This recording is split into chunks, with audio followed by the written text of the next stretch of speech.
1880 से लेकर 1945 तक इनका जो है जीवन रहा। और उसके बाद इन्होंने जो है यहाँ पर 45 की जगह 41 लिखाया था मैंने आपको, 41 तक। और 41 में अजमेर में दरगाह में इन्हें क्या किया गया था, दरगाह में दफनाया गया था। लास्ट जीवन के समय इन्होंने जो मुस्लिम बच्चे हैं उनको अरबी वगैरह की शिक्षा दी थी।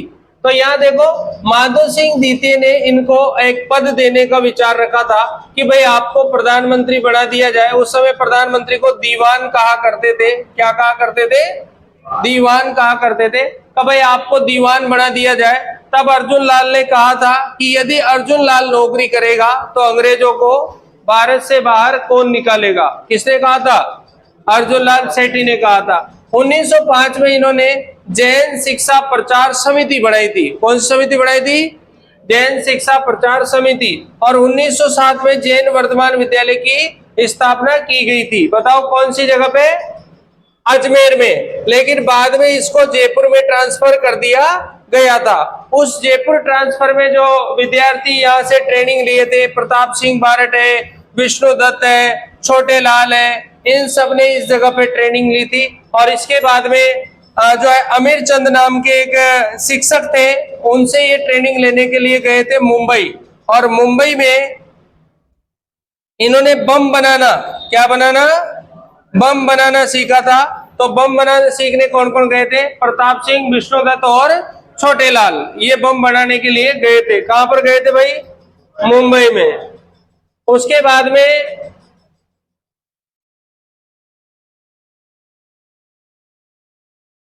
में आते हैं हार्डिंग बम कांड, जो कि हमारे यहाँ 1912 में दिल्ली में लॉर्ड हार्डिंग की सवारी निकल रही थी।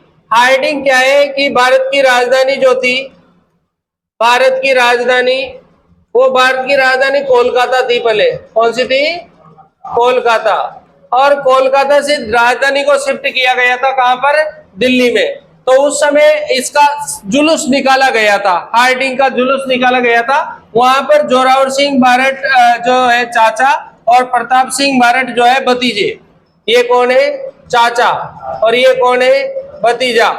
चाचा और भतीजे ने मिलकर के वहां पर पीएनबी, पंजाब नेशनल बैंक की छत पर खड़े हो जाते हैं और वहां से जो है बम गिराया जाता है। किसके ऊपर? हार्डिंग के ऊपर।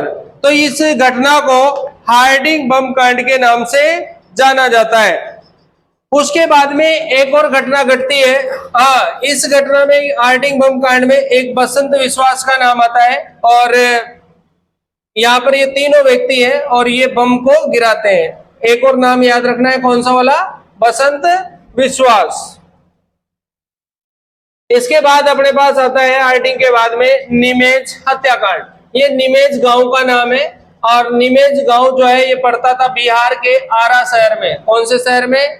आरा शहर में। यहाँ पर 1930 यानी 1913, इसका कुछ सन 1914 भी मिलता है, लेकिन अपने को क्या याद रखना है? 1913। एक साधु थे जिनका नाम था भगवान दास। साधु का नाम क्या था? भगवान दास। भगवान दास नाम के साधु की हत्या इसलिए कर दी जाती है क्योंकि आगे हमारे यहाँ पर सशस्त्र क्रांति होनी थी।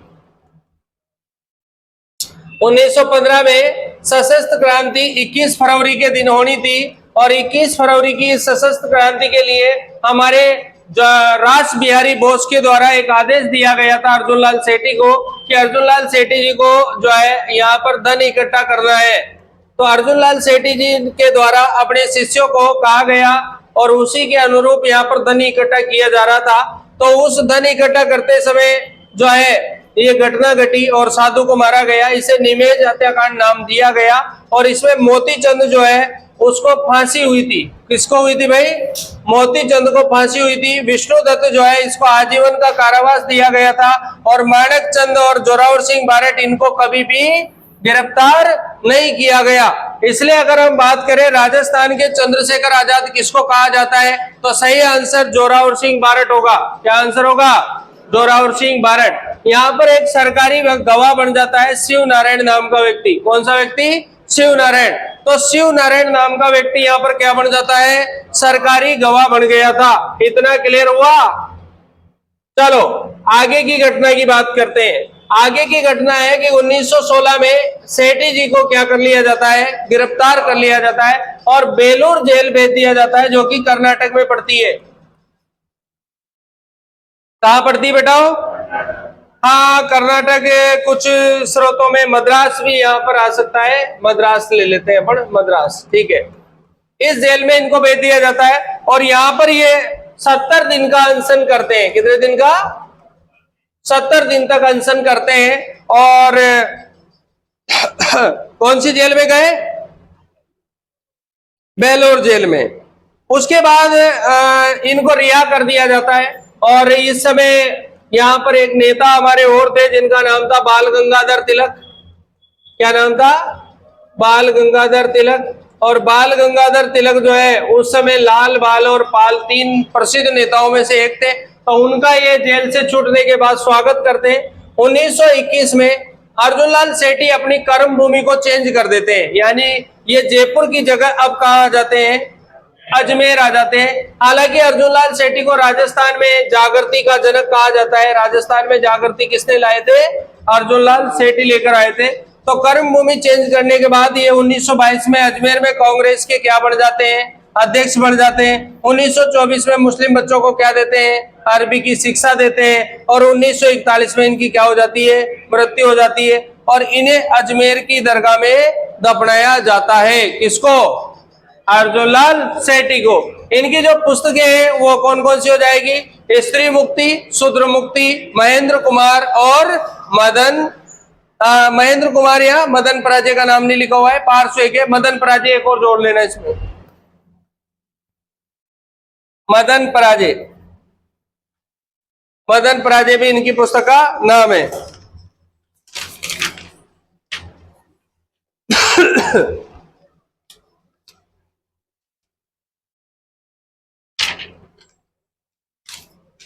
इसके बाद हमने जो अगला पढ़ा था वो पढ़ा था हमने यहाँ पर जो है केसरी सिंह भारत।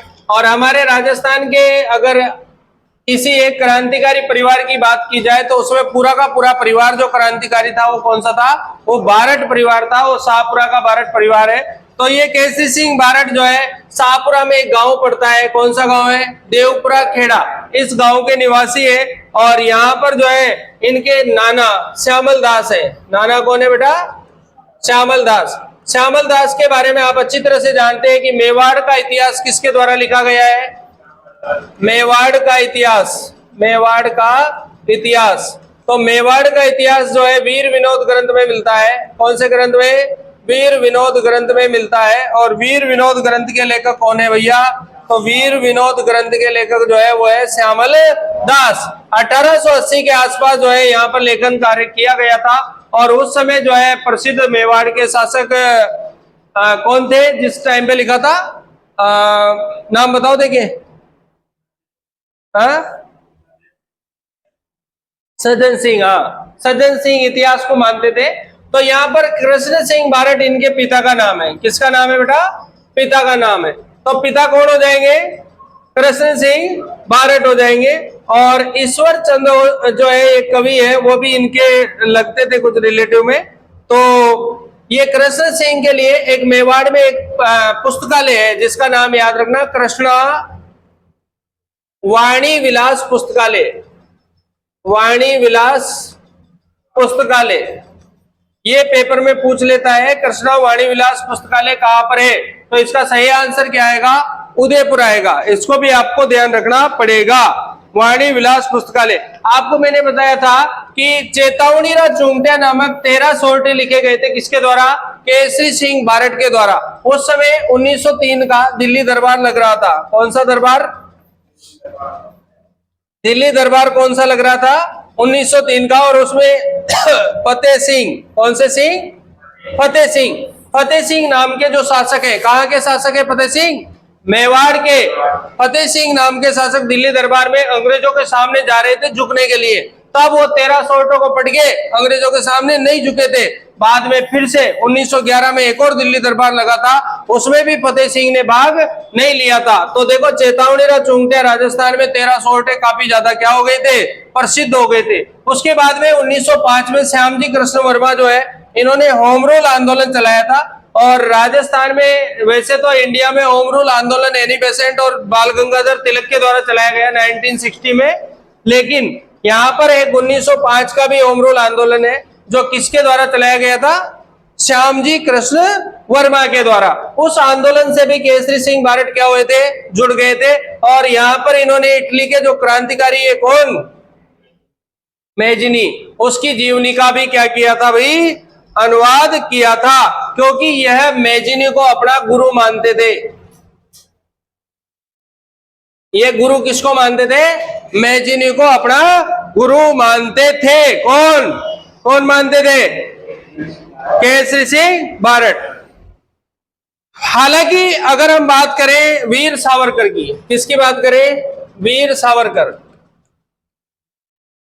वीर सावरकर जो है ये प्रसिद्ध क्रांतिकारी हुए हैं अपने इंडिया के, विनायक दामोदर सावरकर। और ये भी जो है मैजिनी जो है उससे जुड़े हुए थे। इन्होंने मैजिनी की जीवनी का मराठी में अनुवाद किया था। तो मराठी अगर अनुवाद आ जाए तो वो उत्तर आएगा फिर आपका वीर सावरकर, अगर मराठी आए तो। और अगर ऐसे आ जाए कि मैं कैसे मैजिनी की जीवनी जो है उसका अनुवाद किसने किया था, तो फिर सही आंसर क्या आएगा अपना? केसरी सिंह भारट आएगा, राजस्थान के एग्जाम के हिसाब से, है ना। तो उनका केसरी सिंह भारट का हम हिंदी लिख सकते हैं। हिंदी कौन सा अनुवाद किया था इन्होंने? हिंदी अनुवाद किया था। और उधर उन्होंने कौन सा किया था? मराठी किया था। ठीक है, आगे देखो, एक संस्था आपको बताइए, वीर सावरकर का नाम आ गया तो वीर सावरकर की दो संस्थाएं काफी फेमस थी। एक तो मित्र मेला, कौन सी थी? मित्र मेला। कौन सी संस्था थी बेटा? मित्र मेला। और उसी संस्था का नाम चेंज होके अभिनव भारत हो गया था। क्या हो गया था? अभिनव भारत। उसी संस्था के नाम के आधार पर हमारे जो प्रसिद्ध क्रांतिकारी केसरी सिंह भारट है, इन्होंने अपनी एक सभा बनाई थी राजस्थान में, जिसका नाम था वीर भारत सभा। क्या नाम था? तो वीर भारत सभा जो है इंडिया की अभिनव भारत सभा के आधार पर थी। कौन सी सभा? अभिनव भारत सभा। और अभिनव भारत सभा जो है 1903 में इसका नाम दिया गया था। इससे पहले इस सभा का नाम था मित्र मेला 1897 में। क्या नाम था भैया? मित्र मेला। क्या नाम था? मित्र मेला। तो मित्र मेला का नाम फिर अभिनव भारत हो गया। और अभिनव भारत को देख करके जो है केसरी सिंह भारट ने जो है सभा का नाम क्या कर दिया? वीर भारत सभा कर दिया। 1914-1915 में सशस्त्र क्रांति की जो योजना थी उससे ये जुड़ गए थे और इसी कारण इनको भी गिरफ्तार कर लिया गया था। गिरफ्तार करने के बाद इनको कौन सी जेल में रखा गया था? हजारीबाग। याद करना, हजारीबाग। कौन सी जेल है? हजारीबाग। कहां पड़ती है? झारखंड में। तो हजारीबाग की जेल में इनको रखा गया था। 20 वर्ष की इनको क्या दी गई थी? सजा। लेकिन सजा इनको थोड़ा पहले छोड़ दिया गया था और 5 साल बाद ही इनको छोड़ दिया गया। इस कारण जो है फिर ये गांधी जी के साथ चले गए और गांधी जी के साथ वर्धा महाराष्ट्र में ये रहे। और वर्धा महाराष्ट्र में गांधी जी ने आश्रम बना रखा था। गांधी जी का आश्रम था सत्याग्रह आश्रम। कौन सा आश्रम? सत्याग्रह आश्रम। उस सत्याग्रह आश्रम में ये भी सत्य के लिए जुड़ गए गांधी जी से और उस आश्रम में ही रहते रहते 14 अगस्त 1941 को केसरी सिंह भारट जो है इनकी क्या हो जाती है? मृत्यु हो जाती है। इनके लिए एक व्यक्ति जो है लक्ष्मी नारायण कायस्थ, वो उसने मुखबिर बन गया था, यानी गवाह कौन बन गया था इनके लिए? लक्ष्मी नारायण कायस्थ। लक्ष्मी नारायण कायस्थ जो है ये इनके लिए क्या बन गया था? गवाह बन गया था। किसके लिए? केसरी सिंह भारट के लिए। तो गवाह कौन बन गया था बेटा? लक्ष्मी नारायण कायस्थ गवाह बन गया था। एक हत्याकांड से ये जुड़े हुए हैं जो हमने मेंशन नहीं किया है, उसको आप लोग मेंशन कर लेना लास्ट में। यहाँ पे प्यारे राम हत्याकांड केसरी सिंह भारट में लिख लेना, प्यारे राम हत्याकांड केसरी सिंह भारट में आप ये मेंशन कर लेना बेटा, प्यारे राम हत्याकांड।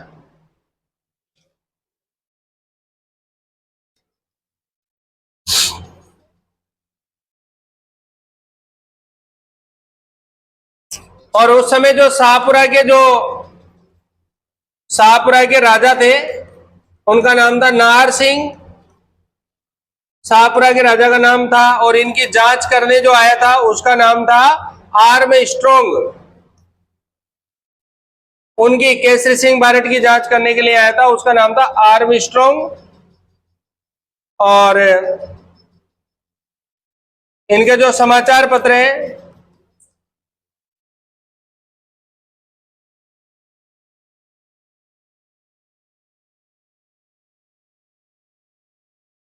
वो केसरी समाचार पत्र है। और इन्होंने 1911 में क्षत्रिय जाति की अपील मोनोग्राम जारी किया था। क्षत्रिय जाति की अपील मोनोग्राम जारी किया था, ये जोड़ लेना, इसमें मेंशन कर लेना।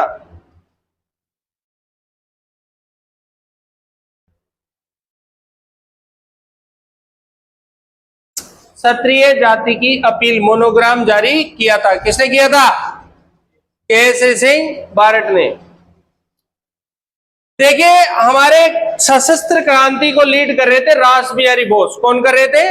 रास बिहारी बोस। तो रास बिहारी बोस ने कहा था कि भारत माँ का ऐसा लाल ठाकुर केसरी सिंह बारट था जो दासता की श्रृंखला काटने के लिए पूरे परिवार को युद्ध में झोंक गया था। कौन?